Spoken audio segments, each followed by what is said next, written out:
हिंदी के एक नए एपिसोड में आपका स्वागत है। और आज के इस वीडियो की शुरुआत करेंगे हम भारत के नेक्स्ट एयरक्राफ्ट कैरियर को लेकर आई एक रिपोर्ट से।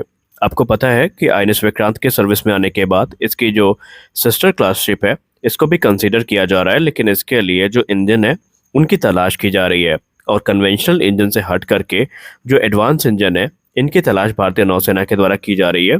तो इसी बीच जनरल इलेक्ट्रिक का एक नया ऑफर सामने आया है, जहां पर general electric power conversion business ने एक नया प्रपोजल भारत के सामने रखा है। और यह है एक integrated full electric propulsion system का, जो कि भारतीय नौसेना के अपकमिंग एयरक्राफ्ट कैरियर के लिए ऑफर किया गया है।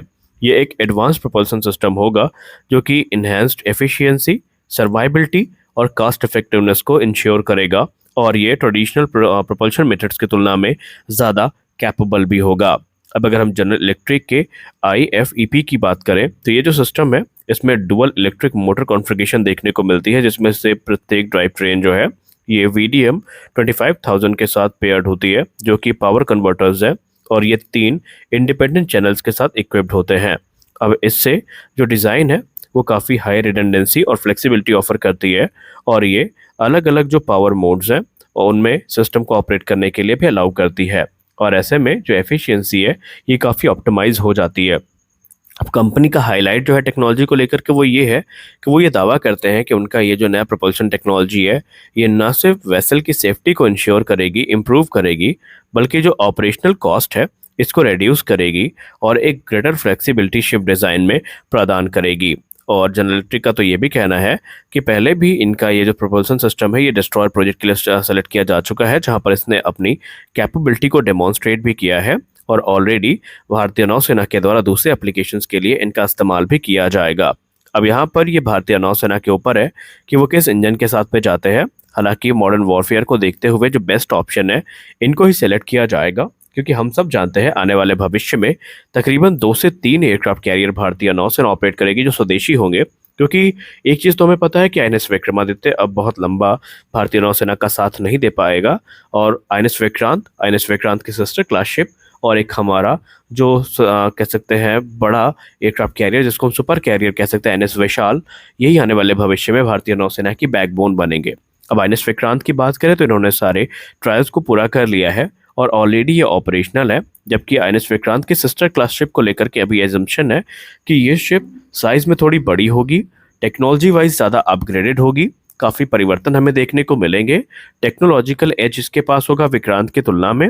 और भारतीय नौसेना के जो twin engine deck based fighters हैं इनको ये ऑपरेट करेगी, यानी ये प्राइमरी फाइटर्स इसमें से होने वाले हैं। अब INS विशाल की अगर हम बात करें तो कहा जा रहा है कि वो 65,000 टन वजनी सुपर कैरियर होगा भारत का, जहां पर बहुत सारी एडवांस टेक्नोलॉजीज का इस्तेमाल किया जाएगा। प्रोपल्शन सिस्टम की बात करें तो न्यूक्लियर पावर्ड होगा या नहीं होगा इस पर हम चर्चा नहीं कर सकते अभी, क्योंकि ये चीज़ें अंडर कंसिडरेशन है। लेकिन एक चीज़ जो कंफर्म है वो ये है कि जैसे कि INS विक्रांत और INS विक्रांत के सिस्टर क्लास शिप में हमें रैंप टेक ऑफ सिस्टम देखने को मिलेगा, जिसको हम स्टोबार कॉन्फ़िगरेशन भी बोलते हैं। तो ये सारी चीज़ें जो है आपको INS विक्रांत और इसके सिस्टर क्लास शिप में देखने को मिलेंगी। जबकि INS विशाल में आपको कैटोबार कॉन्फ़िगरेशन देखने को मिलेगा, यानी कैटपल असिस्टेड जो टेक ऑफ है वो यहाँ पर होंगे, जहाँ पर अब ये स्टीम प्रोपल्शन होगा या फिर हम बात कर लें इलेक्ट्रोमैग्नेटिक प्रोपल्शन, ये तो हमें आगे चल के देखने को मिलेगा। लेकिन उम्मीद ये है कि जो इलेक्ट्रोमैग्नेटिक लॉन्च सिस्टम है यही हमें देखने को मिलेगा, जिसको हम ईमेल्स के नाम से जानते हैं।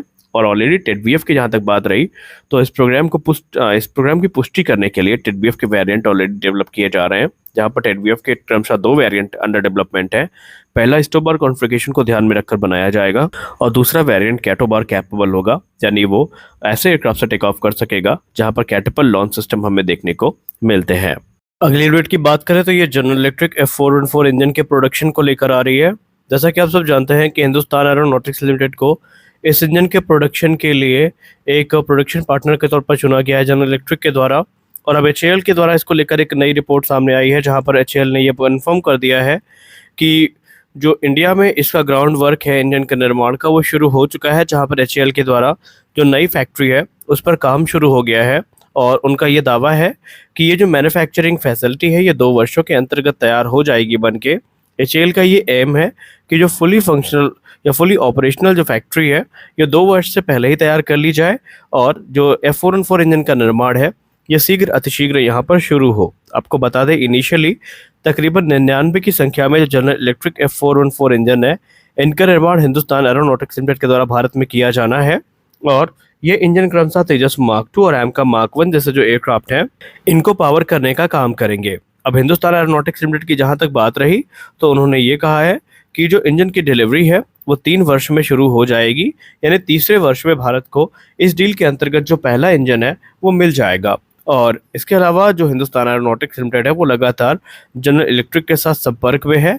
क्या क्या वहाँ पर चेंजेस करने हैं, क्या क्या डिज़ाइन वहाँ पर रहेगी, इन सारी चीज़ों को लेकर के जनरल इलेक्ट्रिक से बातचीत चल रही है। अब अगर हम इंजन डील की बात करें तो आप में से बहुत सारे लोग यही सवाल उठाएंगे कि इंजन डील तो फाइनलाइज हुई नहीं है, तो यहाँ पर इंजन प्रोडक्शन की बात कहाँ से आ गई। तो आपको बता दें कि 2023 में प्रधानमंत्री श्री नरेंद्र मोदी जी का जब दौरा हुआ था अमेरिका का, तो उस दौरान जो मेमोरेंडम ऑफ अंडरस्टैंडिंग है उस पर साइन कर लिया गया था। और उस MOU को साइन करने के बाद जनरल इलेक्ट्रिक के साथ जो इंजन डील है वो इस वर्ष के अंत तक फाइनलाइज की जा सकती है। दरअसल आपको बता दें कि इस वर्ष के अंत तक जो अमेरिकी प्रेसिडेंट है वो क्वाड लीडर्स की मीटिंग को अटेंड करने भारत में आएंगे, और इसी दौरान जनरल इलेक्ट्रिक F414 और MQ9 जो ड्रोन्स हैं इनकी डील को फाइनलाइज किया जाएगा, और उसके बाद जो आधिकारिक कार्य है वो शुरू होगा। आपको बता दें कि F414 इंजन भारत को 80% TOT के साथ मिलेंगे, जहां पर कई सारी क्रिटिकल टेक्नोलॉजीज भारत के साथ शेयर की जाएंगी, इसमें लेज़र ड्रिलिंग और दूसरी चीज़ें शामिल हैं। हालांकि इसका जो इंटेलेक्चुअल प्रॉपर्टी राइट है और एक्सपोर्ट राइट है वो अमेरिका अपने पास रखेगा। इस डील के अंतर्गत भारत को जो IPR है वो नहीं मिलेंगे। ये बात खुद हिंदुस्तान एरोनॉटिक्स लिमिटेड ने भी स्पष्ट कर रखी है। लेकिन अब यहाँ पर समय की सबसे बड़ी ज़रूरत तो यही है कि इस डील को शीघ्र अतिशीघ्र फाइनलाइज किया जाए, और उसके बाद जो आगे की कार्यवाही है वो की जाए, क्योंकि जो जेट इंजन डेवलपमेंट प्रोग्राम है यही आगे चल के तेजस की टाइमलाइन में एक विशेष प्रभाव डालेगा। क्योंकि हम सब तेजस मार्क 1 के केस में देख सके हैं, मार्क 1A के केस में देख चुके हैं कि इंजन डिलीवरी के चलते या इंजन डिलीवरी डिले के चलते प्रोग्राम प्रभावित हुआ है। और ये चीज़ हमारे तेजस मार्क 2 और एमका प्रोग्राम के साथ ना हो, इसके लिए पहले ही हमें सुनिश्चित कर लेना होगा कि सब कुछ समय से हो। और आपको बताते चले यहाँ पर कि जो F414 इंजन की डील है, यहाँ पर भारत कुछ विशेष क्रिटिकल पार्ट्स हैं जिनके निर्माण की मंजूरी भी अमेरिका से चाहता है, ताकि उनका निर्माण भारत में किया जाए और किसी विषम परिस्थिति में सप्लाई चेन इशूज़ के चलते उनकी डिलीवरी प्रभावित ना हो, इस पर भी चर्चा की जाएगी। तो यहाँ पर जेट इंजन डेवलपमेंट प्रोग्राम काफ़ी रफ्तार के साथ अब आगे बढ़ेगा एक बार जब डील फाइनलाइज हो जाएगी। हालांकि अमेरिका इस प्रयास में भी है कि एमका मार्क 2 के लिए भी इंजन डील को वो सिक्योर करे, जहां पर वो जनरल इलेक्ट्रिक F414 EPE यानी इनहेंस परफॉर्मेंस इंजन भारत को ऑफर कर रहा है। लेकिन उसकी संभावनाएं काफ़ी कम है कि भारत एक बार फिर से अमेरिकी इंजन ट्रैप पर जाएगा, क्योंकि भारत ने देख लिया है कि अगर सप्लाई चेन बाधित हुई तो क्या हादसा होता है प्रोग्राम का। और इसीलिए भारत अब उस प्रोग्राम को स्वदेशी तौर पर ही आगे ले जाने का फैसला लगभग कर चुका है, और संभावित है कि सैफरान के साथ उस इंजन का निर्माण किया भी जाए। तो आज के इस वीडियो में बस इतना ही। आशा करते हैं कि ये वीडियो आपको अच्छी लगी होगी। वीडियो अच्छी लगी तो वीडियो को लाइक करिए, नए हैं तो चैनल को सब्सक्राइब करिए। मिलते हैं अगले वीडियो में, तब तक के लिए जय हिंद।